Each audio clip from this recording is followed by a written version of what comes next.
बनारस के ठेकेदारों को उन्नति होना चाहिए, लेकिन गुजरात के ठेकेदार, गुजरात का पैसा, गुजरात का प्रधानमंत्री और गुजराती मित्रों के लिए गुजराती योजना है, गुजरात से आएगा फिर गुजरात चला जाएगा। यही है कहानी। पिछले 9 साल से हम लोग कई हजार करोड़ रुपया मिला है बनारस को, कई हजार। स्मार्ट सिटी है, ऊपर तार करेंगे तो देखिए ये सब स्मार्ट सिटी है, तारों का जंजाल है। जो आएंगे हम लोग तो जाति जनगणना पर जूझ रहे हैं। जो गरीब हैं, दलित हैं, ओबीसी हैं, अच्छा जाति ब्लफ पॉलिटिक्स करते हैं। नरेंद्र मोदी और भारतीय जनता पार्टी गुंडागर्दी के आधार पर पुलिस को लगा करके हमसे जबरिया अपना वोट लेना चाहती है। और वो वोट क्या लेती है? वोट वो लूटती है। डीएम कमिश्नर लगा करके सारे नेताओं का वोट वो चुराती है और अपने कैंडिडेट को जिताती है। हम लोगों ने विधानसभा भी चुनाव लड़ा है आपके सामने, और यहाँ मेयर का भी चुनाव लड़ा है। कहीं हवा नहीं था, कहीं गुल, सारे जगह गुल हवा थे। और नरेंद्र मोदी जब भी आते हैं तो काशी वासियों को करोड़ों की सौगात देकर जाते हैं। इस बार भी प्रधानमंत्री नरेंद्र मोदी आ रहे हैं और काशी वासियों को करोड़ों रुपए के सौगात देकर जाएंगे। लेकिन आपको बता दें कि जिस तरीके से बनारस में चौतरफा विकास हुआ है, बनारस नहीं पूरे देश में हुआ है, और जिस तरीके से लगातार ये लोकसभा चुनाव की जो सरगर्मी है वो भी बढ़ता जा रहा है। लेकिन सीधे तौर पे तमाम मुद्दे हैं और इस मुद्दे पे आज बात होगा बनारस वाले मिश्रा जी से, क्योंकि जिस तरीके से प्रधानमंत्री नरेंद्र मोदी ने करोड़ों रुपए के जो सौगात देने जा रहे हैं और जिस तरीके से लगातार चौतरफा विकास भी कर रहे हैं, ये बताइए कि जिस तरीके से प्रधानमंत्री नरेंद्र मोदी का आगमन होने जा रहा है और करोड़ों के सौगात देने जा रहे हैं काशी वासियों को आप उसको लेकर क्या कहेंगे? वो सब ढोल का पोल है। मोदी जी जब भी आते हैं अपना ढोल दफली राग अपना गाते हैं, चले जाते हैं। आम आदमी को उस करोड़ों हजारों करोड़ों रुपए के सौगात से क्या है जीवन में? जो गरीब गुरबे हैं वो आज भी जो है महंगाई के चपेट में मर रहे हैं। विकास का मानक ये नहीं होता है कि आप लाइट बत्ती झालर रंग रोगन पेंट कर देंगे और उस शहर के गरीब गुरबा जो है मरते बिलबिलाते नजर आए। खाने का व्यवस्था कहाँ है? जीने का व्यवस्था कहाँ है?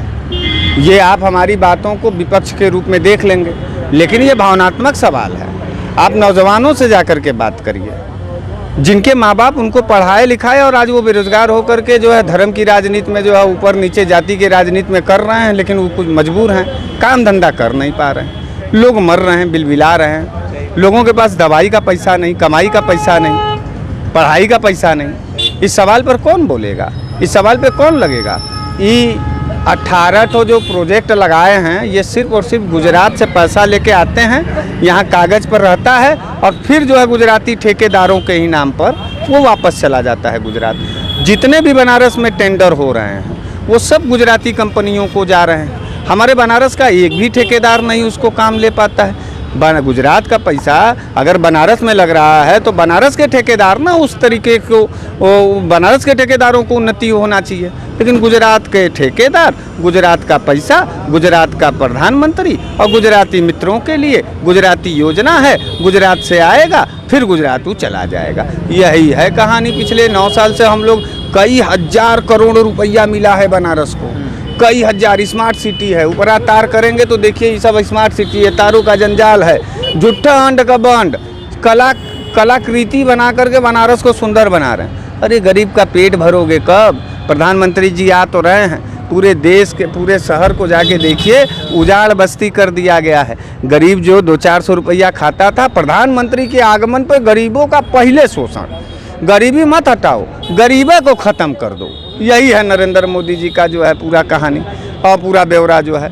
नरेंद्र मोदी जी की योजनाओं पर अब हम बनारसियों को कोई वो नहीं रहता है। वो हम लोग जानते हैं कि टीवी मीडिया का टीआरपी वाला मामला है, मोदी जी आएंगे। हम लोग तो जाति जनगणना पर जूझ रहे हैं। जो गरीब हैं, दलित हैं, ओबीसी हैं। अच्छा, जाति जनगणना की आप बात करें, आप तो खुद ब्राह्मण हैं और राजनीति में जो रोटी है, राजनीति की रोटी। अरे ईमानदारी से लालीपाप दे रहा हूँ ना, झूठ का लालीपाप तो दे नहीं रहा हूँ। मुद्दे की बात कर रहा हूँ, समझदारी की बात कर रहा हूँ, भौकालबाजी की बात नहीं कर रहा हूँ, गुंडई नहीं कर रहा हूँ। शासन पुलिस सत्ता के सामने जो है पुलिस और गरीबों की रोटी नहीं छीन रहा हूँ। अरे ईमानदारी से हिस्सेदारी की बात कर रहा हूँ। बात आप समझिए, 85% लोग जो बहुसंख्यक हैं इस देश के अंदर, जो पिछड़े हैं, जो दलित हैं, जो पूरी तरीके से वंचित हैं, शोषित हैं। अभी मध्य प्रदेश में आपने देखा एक ब्राह्मण का लड़का शुक्ला जो है आदिवासी के मुंह पर पेशाब कर रहा था। भारतीय जनता पार्टी की सरकार है ना वहाँ पर। ये जो आग लगाया जा रहा है जाति और धर्म के नाम पर ना, झुलसे जाओगे, गिरे जाओगे, जलाए जाओगे, इसी को रोकना चाहता है बनारस वाले मिश्रा जी। और ये विरोध सिर्फ भाजपा के कार्यकाल में नहीं है, ये विरोध कांग्रेस के भी कार्यकाल में था। इतिहास जानिए मेरे बारे में, उसके बाद कोई बात कहिए। और दूसरी बात, हम जाति जनगणना पर ब्राह्मण परिवार के ब्राह्मण पुत्र होने के बावजूद भी पिछड़ों, दलितों और शोषितों के हिस्सेदारी की बात करते हुए जाति जनगणना का समर्थन करते हैं। बिहार में जाति जनगणना हो रहा है, हम तमाम जातियों में जाते हैं। सामाजिक न्याय की क्या बात है? आप कहते हैं ना सोशल जस्टिस की लड़ाई चल रही है। सोशल बेस और सेकुलर लोग कौन सी लड़ाई लड़ेंगे? यही लड़ाई लड़ेंगे कि जाति पाति का जो दंश है वो ख़त्म हो, धर्म मजहब की जो लड़ाई है वो खत्म हो। अच्छा, लोकसभा चुनाव में ये मुद्दा बन पाएगा क्या? निश्चित रूप से बनेगा, निश्चित रूप से बनेगा। हमारे जैसे जनरल कैटेगरी के लोग जाति जनगणना चाहते हैं। हम जानना चाहते हैं कि इस देश में एक लौते जनरल कैटेगरी होकर, एक लौते ब्राह्मण होकर आपके विरोध करने से तो होगा नहीं कुछ। अरे भाई साहब, हमारे कुछ विरोध करने से नहीं होगा, लेकिन 85% जो बहुसंख्यक हैं, ओबीसी है, दलित है, एससी है, आदिवासी है, एसटी है, क्या इनको आप वोटर नहीं मानते हैं? इनका जन समर्थन आप नहीं मानते हैं क्या? सबके दिल में जाके टटोलिए, सबको जाति जनगणना की ज़रूरत है। जिसकी जितनी हिस्सेदारी, जिसकी जितनी भागीदारी, उसकी उतनी हिस्सेदारी होना चाहिए कि नहीं होना चाहिए? पत्रकार महोदय, व्यक्तिगत सवाल है। नरेंद्र मोदी जी ब्लफ पॉलिटिक्स करते हैं। नरेंद्र मोदी और भारतीय जनता पार्टी गुंडागर्दी के आधार पर पुलिस को लगा करके हमसे जबरिया अपना वोट लेना चाहती है। और वो वोट क्या लेती है? वोट वो लूटती है। डीएम कमिश्नर लगा करके सारे नेताओं का वोट वो चुराती है और अपने कैंडिडेट को जिताती है। हम लोगों ने विधानसभा भी चुनाव लड़ा है आपके सामने, और यहाँ मेयर का भी चुनाव लड़ा है। कहीं हवा नहीं था, कहीं गुल, सारे जगह गुल हवा थे। वोट पा रहे हो इतना, तो डीएम कमिश्नर वोट के दौरान आप जाइए, अगर कैंडिडेट कोई ऑब्जेक्शन करता है तो उस पर सुनवाई होनी चाहिए। डीएम गुंडई करता है, कमिश्नर यहाँ लाठी चलवाता है, कहता है भाग जाओ, गिनती जो हो गया वो हो गया। इस तरीके से ये डीएम और कमिश्नर हैं। तो गुरु, लोकसभा चुनाव में डीएम कमिश्नर के आधार पर गुंडई करके वोटों की चोरी होगी। जनमत नरेंद्र मोदी और भारतीय जनता पार्टी के खिलाफ है। जाति जनगणना हो के रहेगा। अपना दल कमेरावादी डॉक्टर पल्लवी पटेल और राजमाता कृष्णा पटेल, हरीश मिश्रा और तमाम अपना दल के लोग जाति जनगणना पर कल, तो अभी यहाँ प्रदर्शन है पटेल प्रतिमा पर सवेरे 10 बजे। आप भी आइएगा अगर आपको लगेगा कि नहीं सोशल जस्टिस की लड़ाई अनिवार्य है, लड़ना चाहिए। दूसरी बात यह है, इसी जाति जनगणना को लेकर के नरेंद्र मोदी जी बनारस में आ रहे हैं ना, हम लोग अपने सवालों के साथ नरेंद्र मोदी जी का घेराव करेंगे और उनको अपना ज्ञापन देंगे। सांसद है हमारे, हम डरेंगे नहीं। और पुलिस प्रशासन से मैं खुले तौर पर कहना चाहता हूँ, वोट हमारा जाता है नरेंद्र मोदी को, तो हमको बात करने दो नरेंद्र मोदी से। वोट हम पुलिस विभाग को नहीं देते हैं कि पुलिस हमको रोकेगी, कि पुलिस हमारी जुबान को बंद करेगी। इसलिए पुलिस प्रशासन के लोगों से हाथ जोड़ करके विनम्र निवेदन, जितना दायरा है उतने में रहिए। पढ़े लिखे हम लोग भी हैं और कानून जानते हैं कि कौन कहाँ है। लपेटा जाएंगे, नरेंद्र मोदी बचाएंगे नहीं डीएम कमिश्नर साहब को। अदालत का चक्कर काटते रह जाएंगे, अदालत जो है ना रुला देता है। और हम लोग अब एकदम फुल मूड में हैं। नरेंद्र मोदी जी से सीधे सीधे उनके काफिले के साथ पास जाएंगे, उनको अपना ज्ञापन देंगे कि आदरणीय नरेंद्र मोदी जी, बहुसंख्यकों का ये उम्मीद है कि आप जाति जनगणना कराइए उत्तर प्रदेश में। और जाति जनगणना नहीं हो पाएगी, यहीं इनकी कलई खुल जाएगी। उधर रिजर्वेशन छीना प्राइवेटाइजेशन करके। ये तमाम कुली आदमी हैं, इनसे पूछिए, इनकी कमाई मर गई। मजदूर आदमी की कमाई मरी है, गरीब आदमी की कमाई मरी है। मध्यम वर्गीय लोग जो है गरीबी दर्जे पर चले गए हैं। क्या बात कर रहे हैं? हजारों करोड़ रुपया मिल रहा है, ये हो रहा है, वो हो रहा है। सौगात तो दे रहे हैं काशीवासी। अरे यार, चोरी कर रहे हैं। और देखिए कि पूरे शहर को दुल्हन के जैसे सजाया भी जा रहा है और हर जगह पे ढोल लगाए बजाए जा रहे हैं, पावड़े बिछाए हुए हैं काशी के लोग। तानाशाह, गुंडा प्रवृत्ति और कठोर राजनीति आदमी जब आता है कहीं, तो उसको अपना सम्मान कराने का बहुत शौक होता है। क्योंकि नरेंद्र मोदी अब ये जान रहे हैं कि पूरे देश में उनकी इज्जत अब नहीं रह गई है। 9 साल का झूठ का पुलिंदा सुनते सुनते, मन की बात सुनते सुनते एकदम आदमी हिज आ गया है, परेशान हो गया है, दुख हो गया है। नरेंद्र मोदी में अब कोई इंटरेस्ट रह नहीं गया है। हाँ, ये भारतीय जनता पार्टी वाले और आरएसएस वाले खूब ढोल ताशा नगाड़ा बजाएंगे। भाई, उनके पार्टी में चापलूसी करना है, उनका चरण चाटन करना है, 2 रोटी चलाना है। क्या करेंगे बेचारे? लेकिन क्या हम लोग जब लड़ते हैं महंगे सिलेंडर पर, महंगे पेट्रोल पर, तो क्या भारतीय जनता पार्टी के लिए नहीं लड़ते हैं? उनके भी बच्चों के लिए लड़ते हैं। लेकिन क्या करेंगे, अखिया फूटा हुआ है, बुद्धिया एकदम पड़ गया है पैर के नीचे घुटने में। तो बेवकूफ़ और मूर्खों का जमात को आप समझा नहीं पाएंगे। उनको चीर करके ललकारते हुए क्रांति का आगाज करिए। जाति जनगणना होके रहेगा पत्रकार नरेंद्र मोदी जी और यहाँ के डीएम साहब से कह देना, रोकना होगा रोक लेंगे। पूरी रणनीति बनाए हैं और एक एक दो दो सदस्य जो अपना अपना खाली उनके सामने अपना बैनर और काला झंडा लेके खड़ा हो जाएंगे। विरोध तो होगा गुरु, कोई नहीं रोक पाएगा।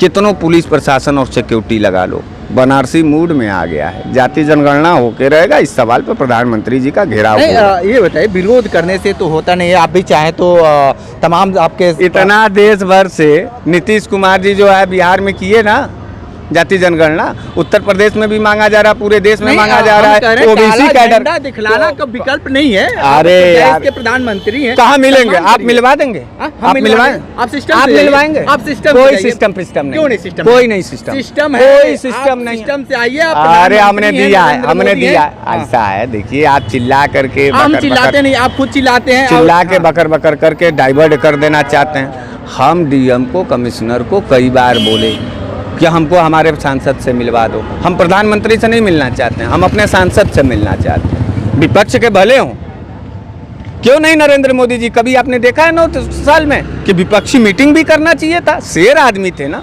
बुलाते विपक्षी की दलों को, अरे भाई बताइए क्या है, मैं आपके शहर का सांसद हूँ, आप भी हमारे नागरिक हैं, बात करो, बताओ क्या कमी हमारे अंदर, हमारे सरकार में। कभी इतना बड़ा दिल देखा है नरेंद्र मोदी का? नहीं, वहाँ तो गीदड़ों की तरह चकर पकड़ कर रहा है। कर ले जा, बनारसियों का सामना नहीं करना है। जान रहे हैं सब कि बनारसी मुंह पट्टू होते हैं। लोकसभा चुनाव सामने है, हर लोग तैयारी कर रहा है। तो आप बताइए कि जिस तरीके से प्रधानमंत्री नरेंद्र मोदी का जो छवि है वो बरकरार रहेगा या कहाँ छवि है? कहाँ छवि है? क्या कहाँ छवि है? टिबिया में है? टिबिया में पूरे बनारस की जनता हर हर मोदी कर रही है। अरे जाओ यार, तुम जाओ नहीं, तुम पत्रकार आप गलत बात करने लगे। नहीं, तुम जनभावनाओं का मजाक उड़ाते हो, तुम गरीबों का मजाक उड़ा रहे हो। ये देखो पीछे गरीब आदमी खड़ा है ना, इसने कहा सही बात है। देखो संभल करके पत्रकारिता करो, गरीबों से उलझो मत पत्रकार। सरकार की चापलूसी करते करते ना किसी इसी चौराहे पर जो है गरीब का जब दंश झेल लोगे ना,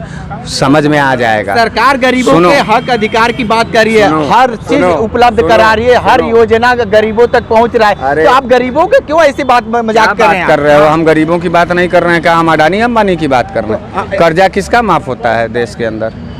कर्जा किसका माफ होता है? सिलेंडर गैस किसको मिल रहा है? किसको मिल रहा है? किसानों के किसको मिल ही रहा है? क्या चाहिए आपको? कौन सा किसानों का पैसा दे रहे हो तुम? पीएम किसान योजना। पीएम किसान योजना 18 तो हम ही योजना बना करके और फेंक दें और एक को योजना चल नहीं रहा है। योजना मिल रहा है, कुछ नहीं हो रहा है, नहीं पा रहे हैं। अरे हम लोग देख रहे हैं, बल्कि आप नहीं देख पा रहे हैं। यही तो दुर्भाग्य हम लोगों का कि जिसको दिखाना चाहिए था, जिसको महसूस करना चाहिए था, वही आज सत्ता की चापलूसी और जय जयकार कर रहा है। आप जैसे पत्रकारों के वजह से हम गरीबों का हक हिस्सा छीना जा रहा है। इस बात को आप स्पष्ट रूप से सुनिए। और नरेंद्र मोदी का जय जयकार खाली भाजपाई और विश्व हिंदू युवा वाहिनी RSS वाले करते होंगे। हम लोग बनारसी आदमी हैं और न्यायप्रिय आदमी हैं, सभी जाति मजहब का सम्मान करते हैं, सभी धर्मों का सम्मान करते हैं। बनारस को जलाने का कौन सा प्रयास नहीं किया है नरेंद्र मोदी और भाजपाइयों ने? कब नहीं खून बहाने का प्रयास किया है नरेंद्र मोदी और भाजपाइयों ने? नरेंद्र मोदी का समर्थन करने आए हो, जाओ बद्दुआ, गरीबों का बद्दुआ मत लो। गरीबों के बद्दुआ की बात नहीं है, सबको एकदम बेहतर व्यवस्था बना दिया गया है। स्मार्ट सिटी के तहत उनको दुकान भी दे दिया गया। आप कैसे कह रहे हैं को गरीब हैं? हजारों करोड़ स्मार्ट सिटी, लाखों रुपए कमा। अब यहाँ जांच हो जाए ना, अब यहाँ जांच हो जाए तो जितने पन्ना प्रमुख थे भारतीय जनता पार्टी के, उनके नाम से दुकान अलाटेड है। वाजिब लोग है ये नहीं जो ठेला लगा रहे थे, जाइए स्टोरी बनाइए पहले पत्रकार। हाँ, या कुली वुली हैं सब, यहीं कैंट के हैं सब लोग, जाके पता करिए। जो वाजिब था, जिसको हिस्सेदारी थी, उसको मिली नहीं। सब आखिरी सवाल है, लोकसभा चुनाव में हारेंगे बहुत बुरी मुद्दे महंगाई होंगे। सबसे बलंडर मुद्दा है बेरोजगारी, सबसे बलंडर मुद्दा है जाति जनगणना, सबसे बलंडर मुद्दा है जो है भ्रष्टाचार, सबसे बलंडर मुद्दा, अरे कई तो बलंडर मुद्दा बता रहे हैं, जाति हिंसा, धर्मवाद का नशा, ये सब है। गुंडागर्दी नहीं चलेगा नरेंद्र मोदी का। जा रहे हैं, इनको अंतिम विदाई दीजिए, इनको ये जय श्री राम कह के आए थे। अब जनता से निवेदन है कि गरीबी, महंगाई और बेरोजगारी देख करके अब इनका जो है श्री राम नाम सत्य कर दीजिए। इनका श्री राम नाम सत्य हो जाएगा 24 में। ठीक है, तो देखिए किस तरीके से लोकसभा चुनाव में क्या कुछ मुद्दे होंगे, लेकिन बनारस वाले मिश्रा ने जिस तरीके से जाति जनगणना को लेकर डंका पीट दिया है, और क्योंकि जाति जनगणना हर लोगों की ज़रूरत है, क्योंकि जिस तरीके से 85 और 15 की जो बातें कही जाती है उसको लेकर ये धावा बोल दिए हैं, और जिस तरीके से लगातार एक ब्राह्मण चेहरा होकर और 85 और 15 की बात करते हैं, तो ये थोड़ा सा समझने की कोशिश करिए कि ये समय हो क्या रहा है। तो ग्राउंड जीरो से रिपोर्ट कर रहे थे, तो हमारे साथ बने रहिए कांडी बनारसी के साथ, हमें दीजिए इजाज़त, नमस्कार।